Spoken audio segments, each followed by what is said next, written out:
अष्टावक्र गीता के तीसरे एवं अंतिम भाग को प्रारंभ करते हैं। ऋषि अष्टावक्र राजा जनक को कहते हैं, जिसके बोध का उदय होने पर, जागने पर स्वप्न के समान भ्रम की निवृत्ति हो जाती है, उसे एकमात्र सुख स्वरूप शांत प्रकाश को नमस्कार है। कोई जगत के समस्त पदार्थों का उपार्जन करके अधिक से अधिक भोग प्राप्त कर सकता है, परंतु सबका परित्याग किए बिना कोई सुखी नहीं हो सकता। जिसका चित्त यह कर्तव्य है, यह अकर्तव्य है इत्यादि दुखों की मारतंड ज्वाला से झुलस रहा है, उसे भला कर्म त्याग रूप पीयूष धारा का सार सेवन किए बिना सुख की प्राप्ति कैसे हो सकती है। यह संसार केवल भावना है, परमार्थतः कुछ नहीं है। भाव और अभाव के रूप में स्थित पदार्थों का कभी अभाव नहीं हो सकता। आत्मा का स्वरूप न दूर है न निकट, वह तो प्राप्त ही है। तुम स्वयं ही हो, उसमें न विकल्प है, न प्रयत्न, न विकार है, न मल। अज्ञान मात्र की निवृत्ति होते ही अथवा स्वरूप का ठीक ठीक बोध होते ही दृष्टि का आवरण भंग हो जाता है और तत्वज्ञ पुरुष शोक रहित होकर शोभायमान होते हैं।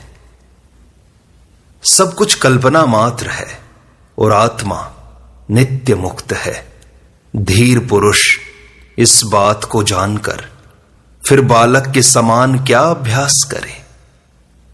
आत्मा ही ब्रह्म है और भाव अभाव कल्पित हैं, ऐसा निश्चय होते ही काम ग्रंथियां शांत हो जाती हैं। फिर क्या जाने, क्या कहे और क्या करें। वही यह मैं हूं, यह मैं नहीं हूं इत्यादि विकल्पनाएं शांत हो गई हैं उस पुरुष के लिए जो सब आत्मा ही है, ऐसा निश्चय करके चुप हो गया है, मौन हो गया है। अपने स्वरूप में स्थित तत्वज्ञ के लिए न विक्षेप है और न ही एकाग्रता, न ज्ञान है न अज्ञान, न सुख है न दुख।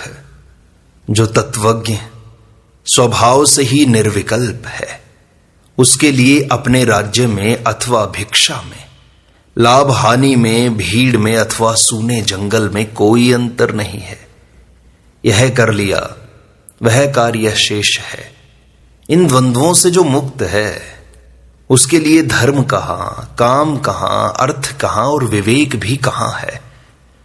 जीवन मुक्त ज्ञानी के लिए न तो कुछ कर्तव्य है और न तो उसके हृदय में कोई रंग है। जिस प्रकार जीवन बीते वही उसकी स्थिति है। जो महात्मा समस्त संकल्पों की सीमा पर विश्राम कर रहा है, अर्थात साक्षी मात्र है, उसके लिए ज्ञान कहां, विश्व कहां, ध्यान कहां और मुक्ति भी कहां। जिसने इस विश्व को कभी देखा हो, वह कहा करे कि यह नहीं है, नहीं है। जिसे विषय वासना ही नहीं है, वह क्या करे, वह तो देखता हुआ भी नहीं देखता। जिसने परब्रह्म को देखा हो, वह इस तरह चिंतन किया करे कि मैं ही ब्रह्म हूं, सोहम सोहम। जिसे कुछ दूसरा दिखता ही नहीं, वह निश्चिंत होकर क्या चिंतन करेगा। जिसने अपने स्वरूप में कभी विक्षेप देखा है, वही तो निरोध करता है। जिस तत्वज्ञ पुरुष को कभी विक्षेप हुआ ही नहीं, उसके लिए कुछ भी साध्य नहीं है। तत्वज्ञ पुरुष तो संसारियों से उल्टा ही होता है। वह लोगों जैसा व्यवहार करता हुआ भी अपने स्वरूप में न समाधि देखता है, न विक्षेप और न ही लेप। तत्वज्ञ पुरुष भाव और अभाव से रहित तृप्त एवं वासना रहित है। लोक दृष्टि से सीधा उल्टा बहुत कुछ करते रहने पर भी वह कुछ नहीं करता। ज्ञानी पुरुष वासना, आलंबन, परतंत्रता और अज्ञान के बंधनों से सर्वथा मुक्त होता है। जैसे वायु वेग से सूखा पत्ता हिलता डुलता उड़ता पड़ता है, वैसे ही प्रारब्ध से उस ज्ञानी पुरुष का शरीर, यह कर्म शरीर ने किया है, मैंने नहीं। मैं तो शुद्ध स्वरूप हूं। जिसने इस प्रकार निश्चय कर लिया वह कर्म करता हुआ भी नहीं करता। अज्ञानी निराधार आग्रहों में पड़कर संसार का पोषण करते हैं। ज्ञानियों ने समस्त अनर्थों की जड़ संसार सत्ता का ही सर्वथा उच्छेद कर दिया है। अज्ञानी को शांति नहीं मिल सकती, क्योंकि वह शांत होने की इच्छा से युक्त है, और इच्छा ही तो अशांति है। ज्ञानी पुरुष तत्व का दृढ़ निश्चय करके सर्वदा शांत मानस ही रहता है। जो आग्रह करता है उस मूर्ख का चित्त निरुद्ध कहां है। स्थित प्रज्ञ आत्माराम का चित्त तो सर्वदा स्वाभाविक ही निरुद्ध रहता है। कोई पदार्थ सत्ता की भावना करता है और कोई पदार्थों की असत्ता की भावना करता है। ज्ञानी पुरुष तो भाव और अभाव दोनों की भावना छोड़कर यूं ही मस्त रहता है। बुद्धिहीन पुरुष अज्ञानवश अपने शुद्ध अद्वितीय स्वरूप का ज्ञान तो प्राप्त करते नहीं, बस भावना करते हैं। उन्हें जीवन पर्यंत शांति नहीं मिलती। अज्ञानी पुरुष विषय रूपी मतवाले हाथियों को देखकर भयभीत हो जाते हैं और शरण के लिए बराबर निरोध और एकाग्रता की सिद्धि के लिए झट झट चित्त की गुफा में घुस जाते हैं। वासनाहीन ज्ञानी सिंह के समान है। उसे देखकर विषय के मतवाले हाथी चुपचाप भाग जाते हैं। उनकी एक नहीं चलती, उल्टे तरह तरह से खुशामद करके उसकी सेवा करते हैं। शुभ हो चाहे अशुभ, जो जब करने के लिए सामने आ जाता है तब वह उसे सरलता से कर डालता है। उसकी चेष्टा बच्चे के समान हो जाती है। स्वतंत्रता से ही सुख की प्राप्ति होती है। स्वतंत्रता से ही परतत्व की उपलब्धि होती है। स्वतंत्रता से ही परम शांति की प्राप्ति होती है। स्वतंत्रता से ही परम पद मिलता है। जब जिज्ञासु पुरुष अपने आप को अकर्ता और अभोक्ता निश्चय कर लेता है, तब चित्त की समस्त वृत्तियां क्षीण हो ही जाती हैं। इसलिए स्थित प्रज्ञा पुरुष की स्थिति उच्छृंखल होने पर भी स्वाभाविक, विशेष, श्रेष्ठ है। अज्ञानी पुरुष की, जिसके चित्त में अनेक इच्छाएं भरी हैं, शांति, समाधि उसकी बनावटी होती है।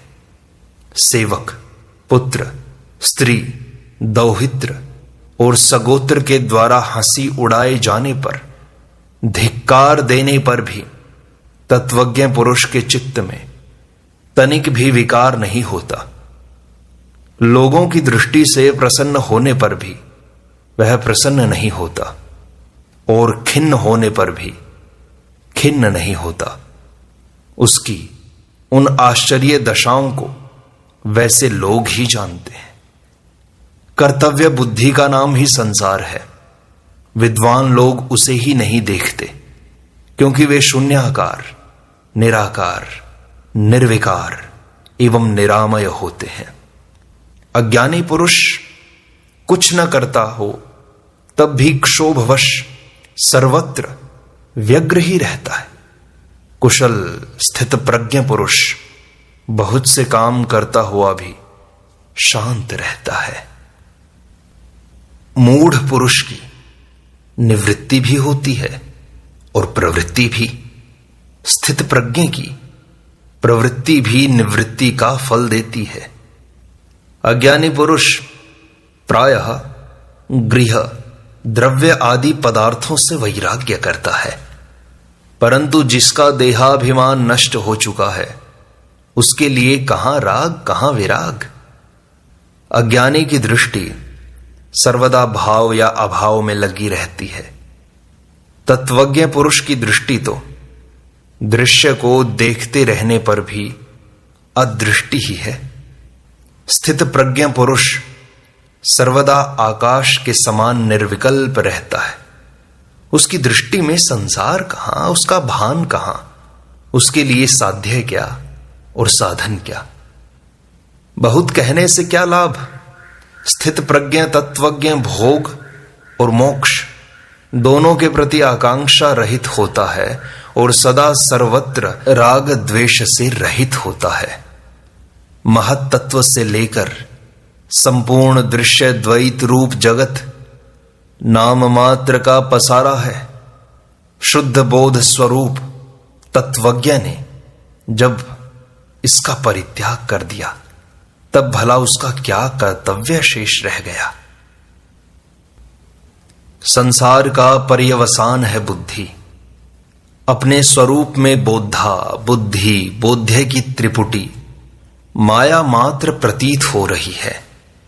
इस तत्व को जानने वाला पुरुष काम, ममता और अहंकार से रहित होकर शोभा पाता है। जो तत्वज्ञ विविध ताप से रहित अपने अविनाशी स्वरूप को जानता है उसके लिए विद्या कहां, विश्व कहां, देह कहां और अहमता ममता कहां। आत्मज्ञान से जिसकी कर्म वासना गल गई है वह लोक दृष्टि से कर्म करता रहे तो भी उसके कुछ करने अथवा कहने की कोई आवश्यकता नहीं रहती। जो स्थित प्रज्ञ सर्वदा निर्विकार अतएव निरांतक है उसके लिए अज्ञान कहां, ज्ञान कहां, त्याग कहां, कुछ कहां, न कुछ कहां, सब बराबर है। स्थित प्रज्ञ का स्वभाव अनिर्वचनीय होता है। वास्तव में तो वह स्वभाव से रहित है। उसको धैर्य भी नहीं होता, विवेक भी नहीं होता और निर्भयता भी नहीं होती। स्थित प्रज्ञ पुरुष के लिए न स्वर्ग है न नरक, और तो क्या जीवन मुक्ति विदेह मुक्ति भी नहीं है। इस संबंध में बहुत कहने से क्या लाभ। वस्तु तत्व के साक्षात की दृष्टि से कुछ भी तो नहीं है। स्थित प्रज्ञा का चित्त ऐसा शीतल रहता है मानो अमृत ही लबालब भर रहा हो। न वह लाभ की अभिलाषा करता है और न ही हानि का शोक। स्थित प्रज्ञ पुरुष न संत की स्तुति करता है न दुष्ट की निंदा। वह दुख एवं सुख में सम रहता है, अपने आप में ही तृप्त रहता है और वह अपने लिए कुछ कर्तव्य नहीं देखता। स्थित प्रज्ञ न संसार से द्वेष करता है और न तो आत्म दर्शन ही करना चाहता है। वह हर्ष एवं रोष से रहित हो जाता है। वह न तो मृत है न जीवित। जो पुत्र, स्त्री इत्यादि के प्रति स्नेह रहित है, विषयों के प्रति निष्काम है और अपने शरीर के लिए भी निश्चिंत है, जिसे अगले क्षण के लिए किसी वस्तु की आशा नहीं है, वही ज्ञानी शोभायमान होता है। जहां सूर्यास्त हुआ वहां सो गया, जहां मौज हुई वहीं विचर गया, जो सामने आया उसी में वर्त लिया। तात्पर्य है स्थित प्रज्ञ सर्वत्र संतुष्ट होता है। ज्ञानी पुरुष अकिंचन, स्वच्छंदचारी, निर्द्वंद्व और संदेह रहित होता है। वह किसी भी पदार्थ में आसक्त नहीं है। वह तो केवल विकार रहित विहार करता है। स्थित प्रज्ञा की हृदय ग्रंथि खुल जाती है, रजोगुण तमोगुण धुल जाते हैं। वह मिट्टी के ढेले, पत्थर और सोने को भी समदृष्टि से देखता है। उसको कहीं ममता नहीं होती, वास्तव में वही शोभा पाता है। जो अपने स्वरूप में विश्राम करके तृप्त है, दृश्य की आशा नहीं रखता, आरती रहित है, वह अपने अंतःकरण में जिस आश्चर्य का अनुभव करता है वह कैसे किसको बतलाया जाए। स्थित प्रज्ञ पुरुष पद पद पर तृप्त रहता है। वह सोकर भी नहीं सोता, वह स्वप्न देखकर भी नहीं देखता, और वह जागृत अवस्था में रहने पर भी नहीं जागता। तत्वज्ञ सचिंत होने पर भी निश्चिंत है, इंद्रियवान होने पर भी निरिंद्रिय है, बुद्धिमान होने पर भी बुद्धिहीन है, अहंकार सहित होने पर भी निरअहंकार है। तत्वज्ञ न सुखी है न दुखी, न विरक्त है न रक्त, न मुमुक्षु है न मुक्त, न कुछ है न कुछ। तत्वज्ञ विक्षेप में भी विक्षिप्त नहीं है, समाधि में भी समाधिस्थ नहीं है, जड़ता में भी जड़ नहीं है, और पांडित्य में भी पंडित नहीं है। तत्वज्ञ समस्त स्वतः परतः स्थितियों में स्वरूप स्थित रहता है, कृतकृत्य होने के कारण परम शांत रहता है, सर्वत्र सम रहता है। तृष्णा का अभाव होने के कारण वह क्या किया क्या नहीं किया इन बातों का स्मरण नहीं करता। वंदना करने से वह प्रसन्न नहीं होता, निंदा करने से क्रोधित नहीं होता, मृत्यु से उद्वेग नहीं करता, और जीवन का अभिनंदन नहीं करता। स्थित प्रज्ञ भीड़ भाड़ के लिए दौड़ता नहीं, और न तो जंगल में ही जाना चाहता है। वह तो प्रत्येक स्थान पर प्रत्येक परिस्थिति में सम रहता है। जैसे सफल चिकित्सक अपने औजार के द्वारा पेट में घुसे हुए बाणों को बड़ी चतुरता से निकाल लेता है, वैसे ही मैंने तत्वज्ञान के द्वारा अनेक प्रकार के संकल्प विकल्प विचार मत आदि को निकाल फेंका है। मैं अपनी महिमा में स्थित हूं। मेरे लिए धर्म कहां, काम कहां, अर्थ कहां, विवेक कहां, और तो क्या द्वैत कहां और अद्वैत कहां। मैं सदा सर्वदा अपनी महिमा में स्थित हूं। मेरे लिए भूत भविष्य तथा वर्तमान रूप काल कहां, देश कहां। मेरे लिए आत्मा अनात्मा, शुभ अशुभ, चिंता एवं अचिंता का अस्तित्व ही कहां है। कहां स्वप्न और कहां सुषुप्ति, कहां जागरण और कहां तुरीय। मेरे लिए भय कहां है, क्योंकि मैं अपने स्वरूप में स्थित हूं। मेरे लिए क्या दूर क्या समीप, क्या बाह्य क्या आभ्यंतर, कहां स्थूल कहां सूक्ष्म, क्योंकि मैं तो अपनी स्वरूप महिमा में स्थित हूं। कहां मृत्यु कहां जीवन, कहां लोक कहां लौकिक, कहां लय और कहां समाधि। मैं अपने स्वरूप में स्थित हूं। अर्थ धर्म काम की बात बंद करो, बस करो। योग की कथा अनावश्यक है। अब विज्ञान की कथा भी बहुत हो चुकी। बस मैं तो अपने स्वरूप में स्थित हूं। मेरे निर्मल स्वरूप में पंचभूत कहां, देह कहां, इंद्रियां कहां, मन कहां, शून्य कहां और निराशा भी कहां। मैं सदा निर्द्वंद्व हूं। कहां शास्त्र और कहां आत्मविज्ञान, कहां मन की निर्विषयता और कहां तृप्ति। मेरे लिए तृष्णा से रहित होना भी क्या है। स्वरूप में विद्या कहां, अविद्या कहां, अहम कहां, इदम कहां, ममता कहां, बंधन कहां, मोक्ष कहां। उसमें रूपपना भी कहां है। जो सर्वदा निर्विशेष एक रस वस्तु है, उसमें प्रारब्ध कर्म कहां, जीवन मुक्ति कहां और विदेह कैवल्य कहां।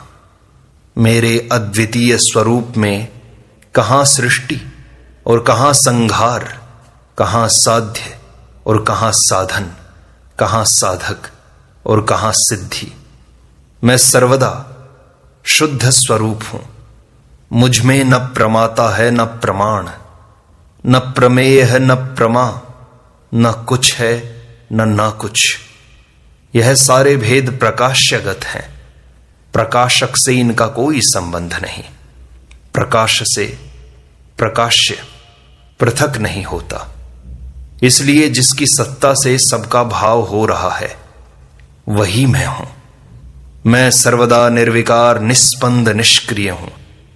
मुझ में न विक्षेप है न एकाग्रता, न बोध है न मूढ़ता, न हर्ष है न विषाद, क्योंकि सभी अवस्थाएं दृश्य सापेक्ष हैं और दृश्य दृष्टा से पृथक नहीं है, इसलिए केवल स्वस्वरूप है। मैं सर्वदा एक रस, संपूर्ण मलों से रहित हूं। मुझ में माया कहां, संसार कहां, राग कहां, वैराग्य कहां, जीव कहां, ब्रह्म कहां। ये सारे भेद जिज्ञासुओं को समझाने के लिए होते हैं। मैं कूटस्थ निरवयव हूं, सदा सर्वदा अपने स्वरूप में ही स्थित हूं। तब मेरे लिए प्रवृत्ति निवृत्ति क्या है और मुक्ति तथा बंधन क्या है। मैं उपाधि रहित शिव हूं। मेरे लिए उपदेश क्या, शास्त्र क्या, शिष्य क्या, गुरु क्या। मेरे लिए पुरुषार्थ का अस्तित्व नहीं है कहां और नहीं कहां। न एक है न दो है। बहुत कहने से क्या लाभ। मेरे स्वरूप में कुछ नहीं है, कुछ नहीं है। इस प्रकार अष्टावक्र गीता का तीसरा भाग संपूर्ण होता है एवं अष्टावक्र गीता भी संपूर्णता को प्राप्त होती है।